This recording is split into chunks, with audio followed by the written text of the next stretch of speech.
Hi, this is Dr. Dannenhoffer, the Public Health Officer from Douglas County, sporting one of my new balaclavas here. This one seems to go okay with my shirt, although I do have no sense of style. So anyway, this balaclava has been great. I've been using it, but I'm going to take it down now for those who are lip reading. Again, Dr. Bob Dannenhoffer. So today is Friday, July the 10th, and I wish I had great news. I was hoping that we get to this point of the world and we did say, hey, let's go to once a week or let's go to once every other week because this was kind of under control. But that's, unfortunately, I can't tell you that. So this is still a very, very active pandemic in many places around the world. We have 12.6 million cases. So we've been increasing the number of cases at a very much accelerated rate. So we had never been over 150 cases a few weeks ago, and now we've been over 200,000 cases many days this week. We're still at 562,000 deaths. So the death percentage is going down, but the total number of daily deaths continues to increase. This is a very active pandemic in the U.S. and Brazil, many places in the Middle East. India is really, really getting prominent place for it. They still have a very high test positivity rate, suggesting they're only finding a fraction of the cases. So when all of the cases do get known in India, I'm really afraid that we're going to have an enormously high number. In the U.S., we had today, I almost can't believe this number, but 71,000 cases today, and the day's not even over. So 71,000 cases is about 10,000 more than our previous high. That is an extraordinary number of cases, and that is not due to increased testing. While we've had some increased testing, this big increase in numbers is because there's really, really, really increased disease. Now, this increased disease is mostly in Texas, Arizona, Louisiana, Georgia, Florida, and California, but the rest of the states are also seeing an increase. So this is not just in one little area of the country. When you look at the heat map of the country, the places where we're having increasing cases, there's only a few states around that aren't having a rapidly increasing number of cases. So it's very, very, very worrisome. And indeed, while the death rate in the U.S. had gone down, and we had gotten down to 500-600 a day, in the last few days it's come up, and yesterday was almost 1,000. Today will likely hit 1,000. And so lots and lots of deaths along with the illnesses. Now again, 1,000 deaths with 70,000 new cases is a low case fatality rate, but with that many cases, even a case fatality rate of 1 or 2% is still lots and lots and lots of deaths. And we're also starting to see in the areas down south that they're beginning to strain the system, big long lines for testing. We're starting to see hospitals say that the emergency rooms are full. I was reading a story just an hour ago from Houston saying that there's no place to put people in the hospital when they get sick. And so this is incredibly, incredibly worrisome. Now in Oregon, we're doing better. We had a lot of cases. Yesterday was our highest day ever, but we're at 200-300 cases a day every day. And those cases, some are associated with outbreaks. Again, most are in the areas around the Portland area, but we're now starting to see a lot of cases in Eugene. We're starting to see a lot of cases in the Gorge, and we're seeing a lot more cases here in Douglas County. And so this is worrisome. So we've gone almost a month with almost no cases, but now we're starting to see an increasing tempo of cases, 1 or 2 or 3 cases a day, some confirmed, some presumptive. But the other thing we're seeing is that our testing is way delayed. So we were a month or so ago that our testing, we get almost all the results back in a day or two. We had one positive test result relayed to us this week that took 11 days to come back. There are a bunch of tests we're waiting on from the 3rd of July, now a whole week waiting for those results. So this is starting to feel very uncomfortable with these long delays and with an increasing number of cases. But still, if you look at all of it, Douglas County is doing a whole lot better than the rest of Oregon, and Oregon is doing a whole lot better than the rest of the country. So that's a good sign. But my worry is that many of these cases are related to travel outside of the county.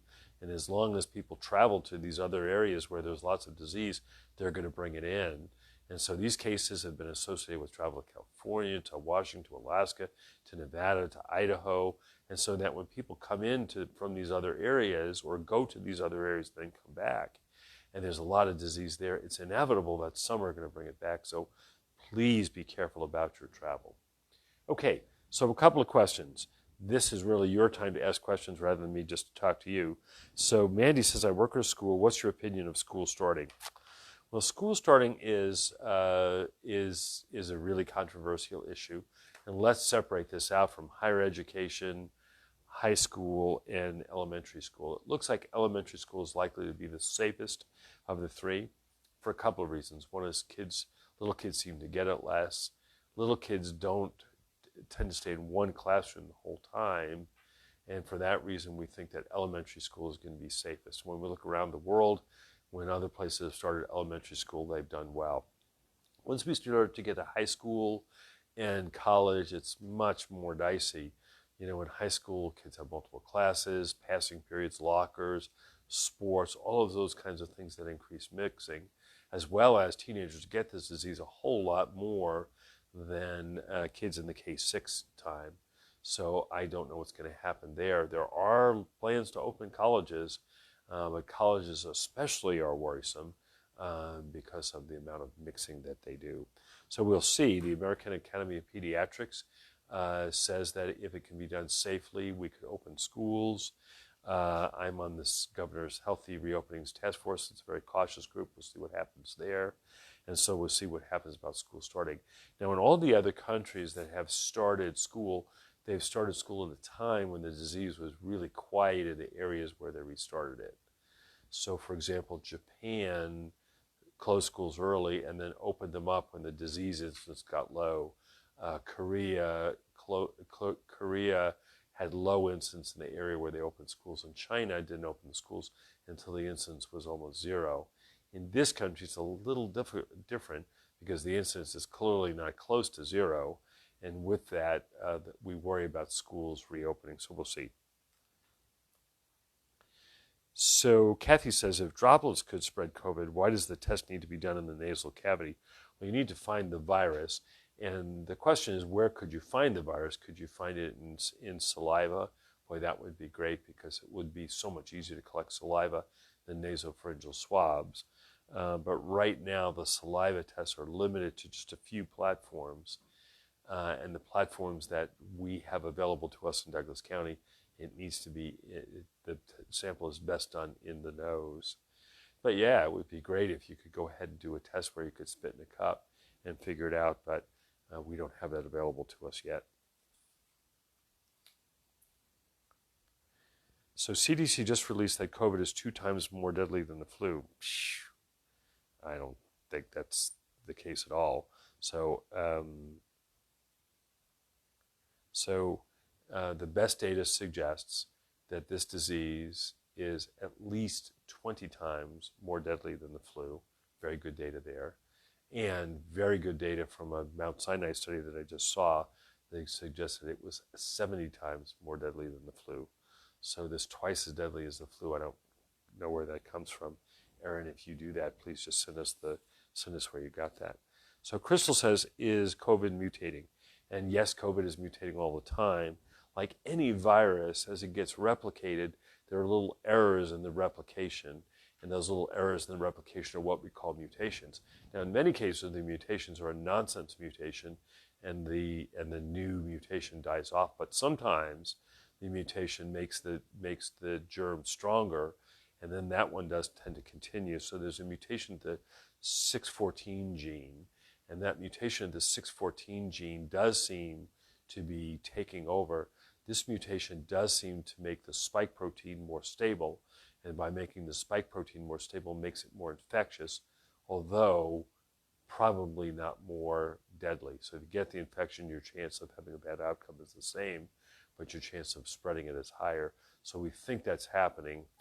This has been somewhat controversial. There's some people who say this hogwash doesn't exist, other people who firmly believe it. I read a story today so that was pretty, I think, pretty well done, that suggests that it is mutating and it's more infectious, but I did not see anything that would suggest it was more or less deadly should you get it.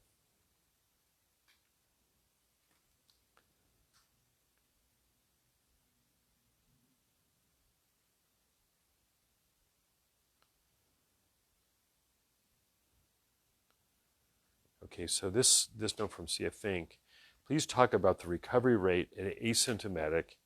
You're not being positive enough. Testing creates more positives, not a higher death rate. So I don't know if to put all that together. So yes, when you do more testing, you will find more cases.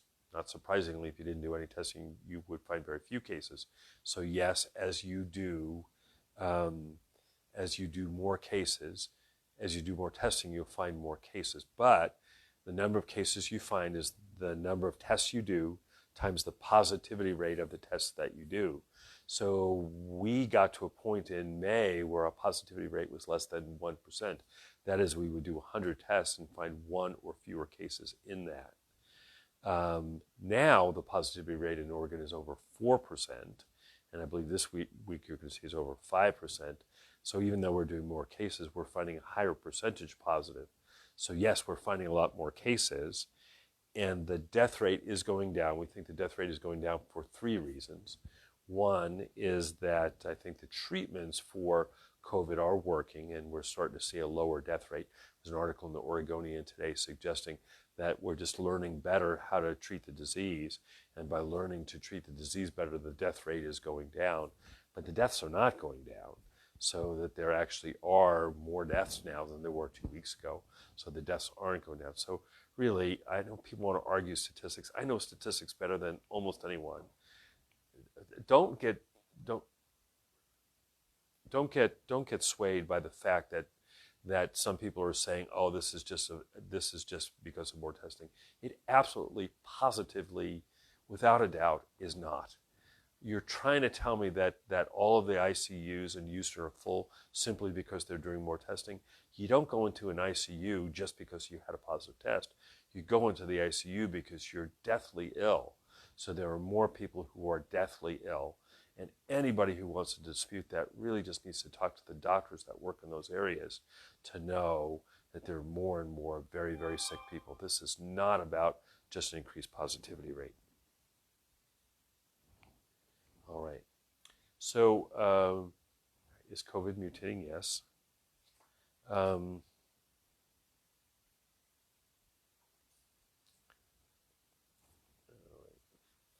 Let me see what else we get here.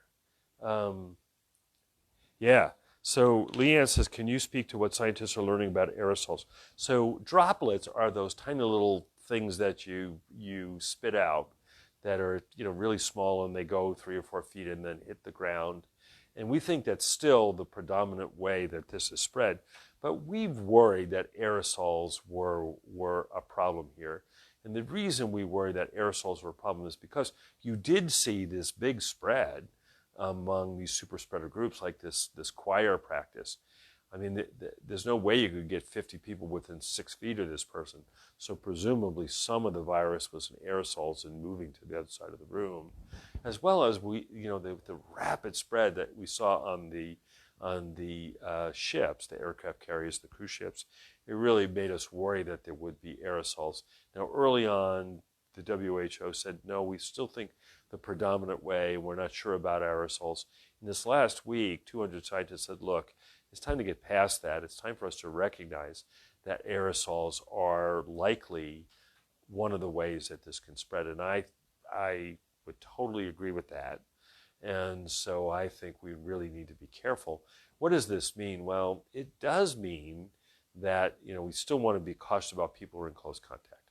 Because almost all of our cases, we get somebody who's a family member who was in close contact and there are droplets. But then there are these occasional cases you don't know where they come from, and they could be related to aerosols. So what does that tell you? Well, that tells you to avoid crowded places. The more people there, the more crowded it is, the more it's indoors, the more the chance that an aerosol will be created and you'll get it. It also means a difference for people who are going to be really close to you. That is the anesthesiologist who's going to do your surgery, or the nurse who's working with somebody in the ICU, because they will be exposed to aerosols and they really need an increased level of protection so they don't get sick. However, I don't think aerosols are going to be the predominant part of spread because there have been a lot of people working in ICUs, most of whom have not gotten sick, suggesting that if aerosols was the predominant way, everybody in the ICU should be sick, and we haven't seen that. So Rob says, why don't report recovered anymore? This is the question we've been answering many, many times. So let me tell you the story again for those who haven't heard it. Those who've heard it, bear with me. So the story is, we used to use the definition of recovered as being no longer acutely infectious. So you're either acutely in isolation and still infectious, or you were recovered, and those were the two areas you could get. Well, that didn't make a lot of sense. That's the way we do it for many diseases, because for many diseases, it works like that. So the story with chickenpox is, you're sick during the time that you're infectious, and by the time all these things have crossed over, you're usually no longer sick, and you're no longer infectious. So for many diseases, the end of the infectious period and the end of the active period are the same things. Not so at all with COVID. We do know now that people are usually not infectious 10 days after they have the illness, but there are some people at 10 days who were never sick at all, and then there are people at the end of 10 days who are still deathly ill. So calling the end of the active period or the end of the infectious period or the end of the isolation the same as recovered, as we know more about the disease, makes no sense. So early on, we had our number of recovered. So at one point, the numbers were something like 32 cases and 30 recovered, which meant that there were 2 active cases. Well, around the country when they've looked at that, the definition of recovered has changed, and they looked around the world, and it's got multiple different definitions. And since it has multiple different definitions, Oregon decided that it was going to come up with a uniform definition for recovered, which was 60 days after onset. Well, that's very different from what we said before, and if you use 60 days after onset, what you'd see is that the number of recovered would make very little sense, because it would suggest that the number of recovered went down. So that's why we stopped reporting it. So please forget about the recovered. What people really want to know is how many people out there are still with active disease, and we have tried to give people that information by saying the number of people in isolation. So the people in isolation are people who have had the disease and are still acutely symptomatic, or maybe if they weren't symptomatic, are within 10 days of their positive test. That's really the number which is important in the community, how much active disease is in there, and the number is high now. You'll remember at the one point when we said there were 30 recovered and 32 total cases and 30 recovered, we would suggest there were perhaps two active cases in the community. The number today was 18, I think, something like that. So there's a lot of active cases in the community. There's a lot of disease out there. People should get off this whole recovered thing and just recognize there's a lot of active disease out there. We have to redouble our efforts to stay safe. Please, please, please think about travel. Please think about social distancing. Please think about indoor gatherings. These are the areas we're really starting to see lots of spread. So somebody says, I work in a motel. Am I more at risk dealing with out-of-towners? Absolutely. I mean, the disease prevalence is low here in Douglas County. And that's given us some kind of like, oh yeah, why are we worried about this? We haven't had any deaths. We only have one guy in the hospital. I don't really know anybody who's been sick. But if you go to Houston right now, that's not what they would say. There are a lot of people in the hospital. There are a lot of people dying. There are a lot of people who know sick people. So yes, you're a little more at risk in dealing with out-of-towners. And so for people who clean rooms, I think we want to be safe. And my recommendation would be to wait 1 hour after they leave. In that time, aerosols go to the ground. So if you're worried about aerosols, that would come down. I'd certainly recommend that you wear gloves and everything that you do. And certainly then otherwise clean the room as well as you normally do. I'm always incredibly impressed by people who work at motels, how good they are at cleaning the rooms and what an incredible burden some of them do. You know, they clean 20 or 30 rooms a day. That to me is just amazing. So yeah, be careful. If you want to wait an hour after the people leave, I think that's perfectly reasonable. So Kathy said, I've heard of young children getting very ill recently. Is this true? So there are two ways that kids get ill. So kids can get ill from the actual COVID itself. We've not seen much of that, although as we have more and more and more cases in the U.S., there are obviously going to be more cases in kids, and we're starting to see some deaths in the 0 to 10 age group. So China had no deaths, but as we now have many, many, many, many times more illness, yes, you will see some severe illnesses in that, but still the rate is extremely low. So the children's hospitals have almost no one in their ICU as COVID. However, there's this other multi-system inflammatory disease in kids, which is sort of a late result of COVID, seems to be, but is not exactly COVID. So most of these kids have antibodies that most of the kids are no longer contagious with COVID, but they get these high fevers, they get a lot of inflammation in the body, some have heart disease and some have died. So yeah, that's a really serious illness. And there doesn't seem to be anything specifically we can do to prevent that other than to just decrease the rate of COVID in the community. While the rate of COVID is high in the community, we're going to get some of those cases. So we really, really, really have to decrease the rate of COVID in the community.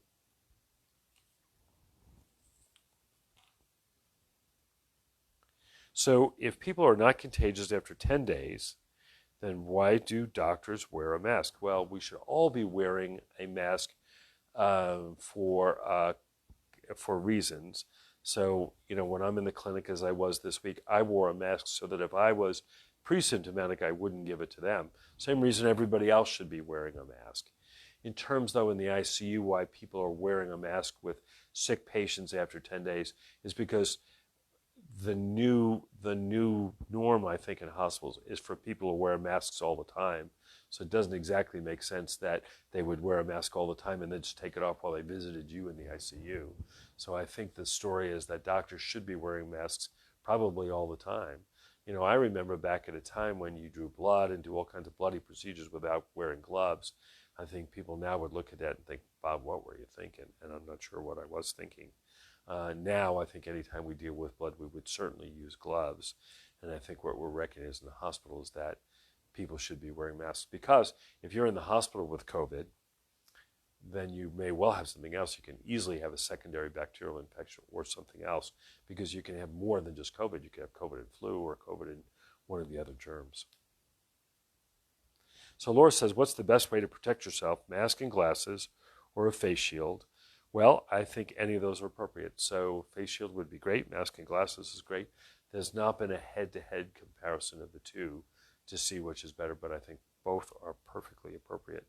I actually prefer a balaclava, a specially made balaclava and glasses, but I think a face shield is fine too.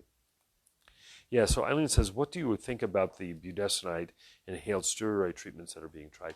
So there's one doctor from Texas who's talking about, budesonide inhaled stuff. I have 100% success rate and it's a miracle cure. Okay, so let me tell you about that.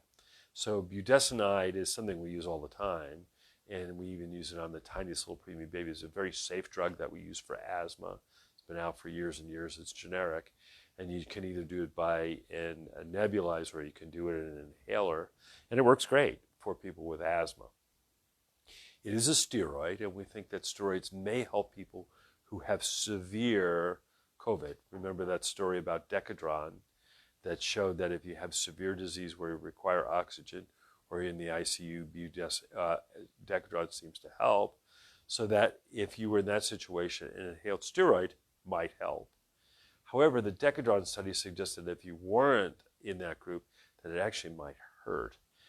This guy is giving budesonide to people who are not in that group, and he says they don't seem to get very sick. Well, most people with COVID don't get very sick.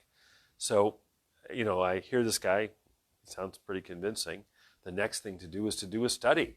And so the story is you treat, you find 50 people have this, half get treated with budesonide, half get treated with saline, and you see if there's a difference between the two. I mean, this is what we would call an observational study. Geez, I recognize when I put my tomatoes in this area or not, it seems to get better. There's lots of reasons your tomatoes might do better in one area than not. But then to say it's because it's this one area is a little early. So that this guy found that budesonide seemed to help is a great thing. And I think we really need then to do a controlled study to see. The problem I note with him is this is several weeks old. And the story is in several weeks, with 70,000 cases a day, we should be actually able to know within a short time whether it works or not. So in this whole COVID thing, there have been at least 20 different things that have been suggested that they may help and they may not help, and then they get into a controlled study and you find they didn't help at all, or sometimes even hurt. So for example, hydroxychloroquine is one of these, and we've gone back and forth about hydroxychloroquine. And to add to the furor over that, there was an observational study from Henry Ford Hospital that came out today that suggested that might help, but it was really observational. It wasn't controlled, and I don't know what to make of that. My plea to people is, I don't know what works and what doesn't. Nobody knows what works and what doesn't. But that's why we should actually test and see. Now, the one thing that was actually very adequately tested was remdesivir. It does seem to help a little bit, decrease the length of stay. Doesn't really change the death rates. So yes, we should do remdesivir. The Decadron study that was done at Oxford was very well done. Lots of people in each group. They looked at a lot of important things, and it really did seem to help people who were sick enough that they needed oxygen or needed ventilation. So I would go with that. Everything else, I think it's still up in the air, and I don't know. So Crystal says, are our cases still due to travel, or are we seeing some community spread now? I think we're seeing a little bit of community spread now. Now, what happens when we have cases, we try and pull them all together. Still, most are related to travel. So most of them, when you go back, it was related to somebody either from Douglas County went out and brought it in, or somebody came from another place and brought it to us. So many of these are related to travel, but there are a couple of cases lately where we haven't been able to find the link. And so we do worry about that. And that's what you would expect, that early on, your cases would come from travel. But if you didn't find them all, then what would happen is some of these cases would go around, and then the link to travel would be so distant that you wouldn't be able to figure it out. So please be careful about the travel so we don't bring it in the first place. And then second, if you do have symptoms, please get tested. So Michelle says, is this new strain less deadly? I actually looked at the actual paper today and pulled the quote out. And the quote says, and I'll read it to you.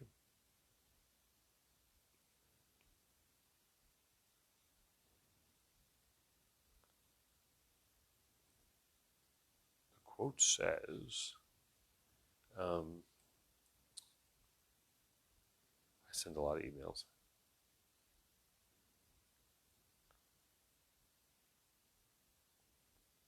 So the quote specifically says, so what I wrote was the 614 mutation is very interesting. There is a suggestion that transmission was increased. And the quote from the article was, quote, interestingly, we did not find evidence of G614 impact on disease severity. That is, it was not significantly associated with hospitalization status. However, an association between G614 variant and higher fatality rates has been reported in comparison of mortality rates across countries, although this kind of analysis can be complicated by different availability of testing and care in different nations. So I don't think there's anything in here to suggest it's less deadly, and if people know different, please let me know. Yeah, so Donna says, how do we know with a high degree of confidence that little kids get it less since they aren't tested much? Could they be asymptomatic carriers? Yeah, and I think the answer is kids are tested less, so we do know less about them, but other countries tested them a lot. So China did test them a lot, and they really did have lower rates. They've also done antibody studies since, and they have lower antibody studies. So I think in the areas where we've looked, they really do get it less. Now, the way we'll know this is when we have an easy test we can do for kids. Now, I was at the testing clinic today, and we did 60 some odd tests. These are really nasty tests, getting back in the nasopharynx.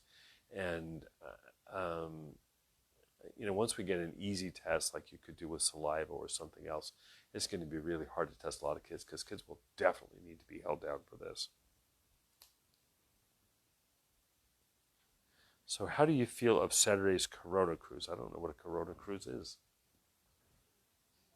It's going to be like a graffiti where people are going to drive around.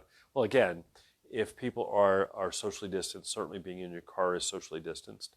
If they're doing it outdoors and there's not big crowds, then go for it. Ryan says, it seems that many cases are asymptomatic or mild symptoms. Any thought on the reasons? I don't think that's true, actually. When we looked at the cases lately, there are some asymptomatic cases. And usually those asymptomatic cases have been found because they were contact of symptomatic cases, and we tested them. Actually, I've talked to a bunch of these people. Some of the people were mildly ill, but some of the people were pretty sick. And some of the people say, this is the sickest I've been in 10 years. So I don't think so. We've had a new hospitalization in the last little bit, a bunch of ED visits. So I don't think the overall severity is less. Now, early on, the only people we were testing were people who were likely to be hospitalized. And so, yeah, early on, the cases would be sicker because we weren't testing contacts, and people with mild symptoms, there weren't enough tests, so we weren't testing them. So that overall, the complexion is a broader testing, but I still think we're seeing the sick people. So Candy asked the question of all times. If you get antibodies, can you get COVID again? Well, we don't know. And that's a great question. And in fact, in one of the details that I've been doing with people, that's the $64,000 question. Now, antibodies are complicated because it's not like antibodies just come out of the blue here. So your body sees an infection or sees an invader. It uses the T cells and the B cells to make these antibodies, and then you get going. When you get exposed again, both the T cells, the B cells, and the antibodies all need to work together to get this going. So what happens is that the T cells say, oh, I see that unwanted invader back. B cells make a lot of antibodies. You make another big surge of antibodies, as well as they tell the other kind of cells that are out there, look, this is a bad guy, get rid of it. And so they all work together to get rid of it. And as an aside, the reason HIV was so bad is because HIV really crippled your T cells. And by crippling your T cells, your body couldn't recognize any kind of infections. And that's why these people had a really weak, poorly functioning immune system. So the question is, if you have antibodies, can you get it again? And we don't know the answer to that. We think with SARS that people probably could fight off an infection for a few months after an infection.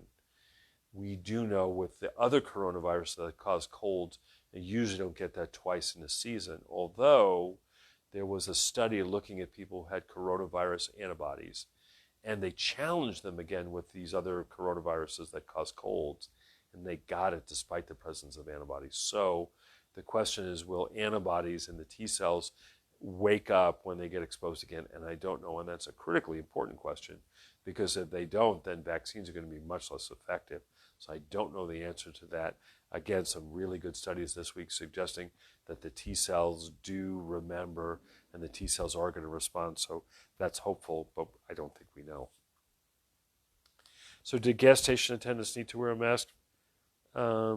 So if you're a gas station attendant, you're outdoors, you're likely going to be somewhat distanced. I think that's not considered to be high risk. So the thing is, indoor public spaces, I mean, unless the gas station is indoors, it wouldn't be that.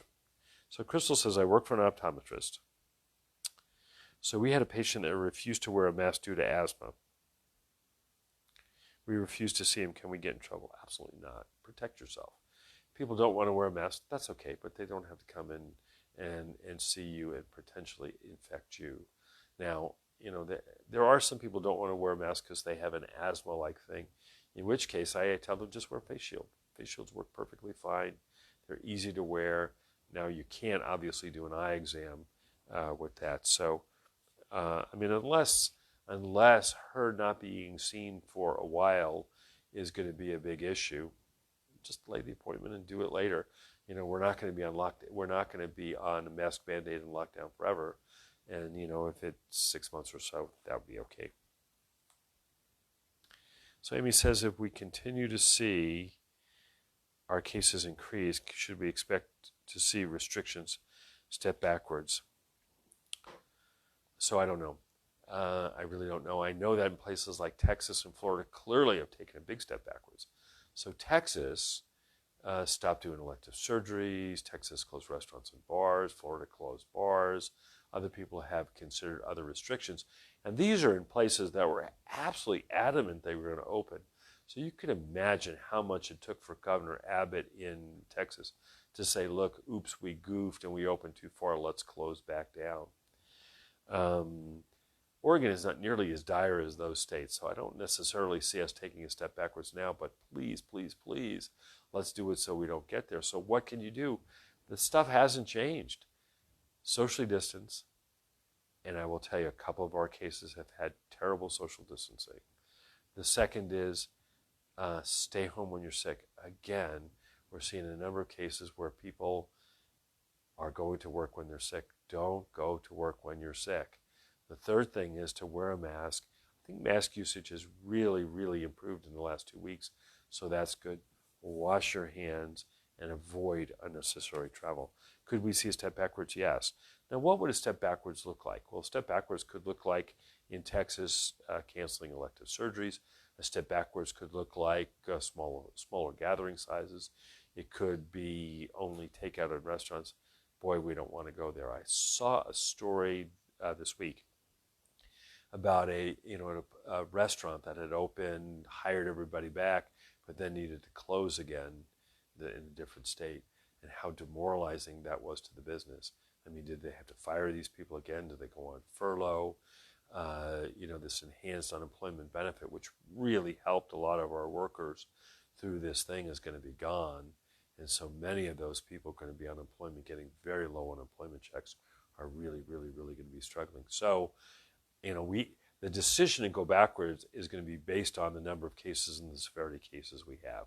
It's not going to be made on a whim. And the only people who can prevent that are us, right? It's just us that can do this. We're the ones who can avoid unnecessary travel. We're the ones who can wear a mask. We're the ones who can socially distance. And we're the ones who can stay home. So please, please, please do that. But if it gets worse, it's certainly not inconceivable that we would take a step backwards. I think Arizona is going to have to do that soon. Arizona had a lot of cases today, and they're really, really stretching their society. And I will tell you, the stretch in those areas, although we've not that many cases in Oregon, is hitting us. So what we're seeing is that, for example, the testing materials are in short supply. There was a note from the Oregon Health Authority today to prepare for shortage of testing supplies again. There's a shortage of PPE again, and the test delays are happening again. So this is happening in those areas here, and if they don't get their outbreaks under control, it's going to get worse, and if it gets worse, we may start to see things move backwards. Okay, well, a couple of things. I saw some funny and interesting things this week. One was something from the Texas Medical Association that we'll send out, and they asked a bunch of experts of various different activities, what's the risk of doing these, and put them on a scale of 1 to 10. It was one page, beautiful to see. It was like playing singles tennis. Pretty low risk, like a 2 out of a 10. Going for a walk outside, 1 out of a 10. Going to a concert indoors, probably 9 or 10 of 10. And so it had all these risk layers of where it would be. And it was great because it was 50 common activities. And so you get sort of an idea of where you would go.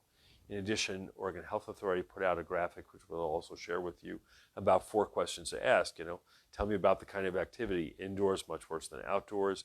Big activity where you can't socially distance, much more risk than a group of 1 or 2 or 3. With people in the area, much less risk than people who are coming from out of area.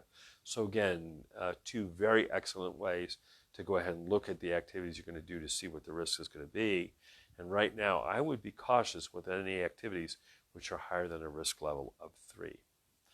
The other thing that I saw is people said, how should I treat my mask? And there's been a lot going on.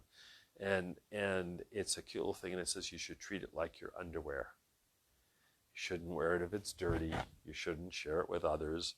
If it gets wet, you should get a new one. You should always wear it. You shouldn't wear it inside out. So it was a really cute little thing about how you should take care of your mask and take care of it like your underwear. Was, I thought, excellent advice. All right, looks like we're running out of questions. I'm running out of steam. It's been a long day. So again, this is Dr. Bob Dannenhoffer, Public Health Officer in Douglas County. Just a few things. Please, please, please take care of yourself. People have been incredibly kind to us at DPHN, and so please continue to be kind. I thank you for that.